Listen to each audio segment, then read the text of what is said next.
যাচ্ছি। থাক, দাদু আর নিত্য আন্টি এসেছে, চল ছাদে যাই। শুনি কি বলে চিমটি, বাইরে ছানাগুলো আছে নিয়ে চল, বৃষ্টি কিন্তু পড়ছে। আসুন আসুন, দেখুন আমার বাড়ির ছাদ। এই ছাদে তো কোনো গোলমাল নেই, কিন্তু তা বললে তো হবে না, বাড়িটা কত দিনের। দাদুর গন্ধে গন্ধে নাতিরাও হাজির। শুধু নাতি কেন, আমি একটা নাতনি আছি না, কি বলো দাদু? আবার এবার বড় বাবুর বিচ্ছু ভাগ্নিটাও জুটেছে, তোরা আবার ভিজতে এলি কেন? দেখলাম কতদিন দেখার বাকি আছে দাদু। মাখন বাবু, বাড়িটা কত দিনের? তা 20-22 বছর তো হবেই। এইভাবে কেউ ছাদ দেখে নাকি? দাদু ছাদ দেখছে না ক্রিকেটের পিচ দেখছে বলতো। কত কি দেখার বাকি আছে, সবে তো আমরা লিটি। কি বুঝছেন? খুব খারাপ, কিছুদিনের মধ্যেই ফাটল ধরবে অবধারিত। ফাটল থেকে রক্ষা করতে আপনাদের ভরসা, আপনাদের অতি বিশ্বাসের হস্ত মিত্র ক্রিয়েশন।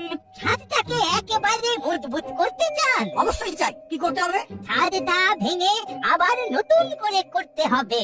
তার মানে রেঞ্জটা ঠিক একটা নাটক করে মোবাইলটাতে একটা বুদ্ধিমত্তা এসেছে। এই নে। হ্যালো রেঞ্জদা, কি করছো? নাট আবার রেঞ্জকে ফোন করছে কেন? করলেই মা, এই বন্ধু বান্ধব তো। কাজের সময় বিরক্ত করলে কি ভালো লাগে? ওরা তো নিজের মতোই আছে। কাজের কথা হচ্ছে, এখানে চেঁচিয়ে ফোন করার কি আছে?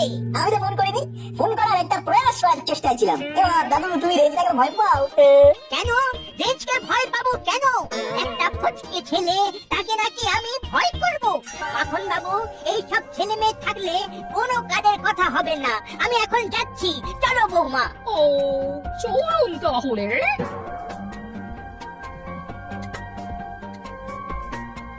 কি হলো রে নাচ? কি হলো জানতে গেলে আমাদের এক্ষুনি রেঞ্জটাকে ফোন করতে হবে। আমি ফোন করছি এবং ফোনটা স্পিকারে দিচ্ছি। হ্যাঁ বলতো, বল বল, কি বলছিস বল। আমি নাট বলছি কেউ? আচ্ছা তুমি যেটা বলেছো সেটা হুম মিলে গেছে। মিলে গেছে, জানি তো মিলবে। দাদু আর মিত্তির আন্টি ওই খাস্ত মিত্র ক্রিয়েশন, একেবারে খাস্তা। কেন এই কথা বলছিস কেন? এই কথা আমি বলবো না, মা বলবে। দাঁড়ান আন্টি, মায়ের সাথে কথা বলুন। মা মা, একটু কথা বলো না। হ্যালো, কে? আমি বলবো মা, কি হয়েছে বলো তো? কি ব্যাপারে জানতে চাইছেন? করালি সমস্যার খাস মিত্র ক্রিয়েশন নিয়ে।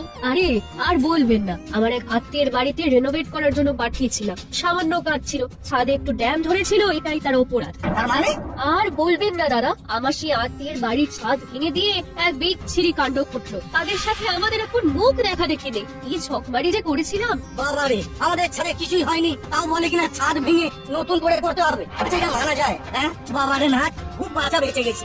এইসব উল্টোপাল্টা কাজের কোনো বিচার হয় না। আমার তো মনে হয় বড় বাবুকে এই ব্যাপারটা জানানো উচিত।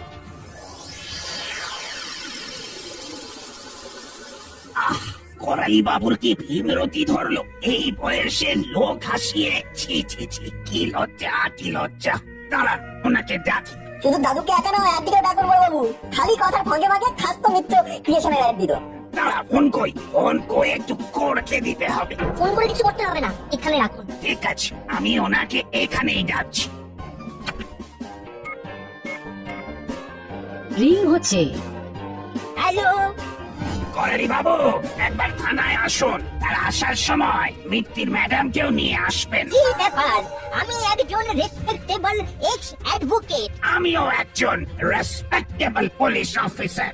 আপনাকে যখন ডাকছি তার মানে অন্য কোনো কথা আছে। আর একটা কথা, আমি কিন্তু এক্স নই, প্রেজেন্ট। আসছি। আসুন একটু তাড়াতাড়ি। বলছি, আপনাদের ছাদে কোনো কারণে ছিদ্র হয়ে গেছে, বিষয়টা খুব দুঃখজনক। আমি একজনকে ফোন করে ডাকছি, ইনি আপনাদের সমস্ত কিছুই সলভ করে দেবেন। কে? তাদের কি আমরা চিনি? খুব ভালোভাবেই চেনেন, ওরা আপনাদেরও ভালোভাবে চেনে। ইনফ্যাক্ট ওদের এখানে আসার কথাই আছে।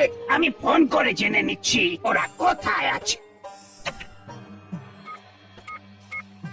কিরে, তোরা কোথায়? এই তো এসে গেছি বড়বাবু, আপনার থানার বাইরে। ঠিক আছে, আয়। হ্যাঁ বলুন, কেন রেখেছিলেন? আমি কেন টিকেছি সেটা পরে জানাচ্ছি, আগে এদের কথা শোন। রজনী বাবুর বাড়ির ছাদ ফুটো হয়ে জল পড়ছে, ছাদে পিচ চট লাগিয়ে দিলেই হবে। ছাদ ভাঙতে হবে না তো? ছাদ ভাঙবেন কেন? ছাদের একটু জায়গা খারাপ হয়ে গেছে, তার জন্য গোটা ছাদ ভাঙতে হবে। তার মানে রজনী বাবু ছাদ ভাঙতে হবে না, বা ওখানে কি কি বললি যেন, সেটা পেতে দিলেই একদম ঠিক হয়ে যাবে, তাই তো? একদম তাই বড়বাবু।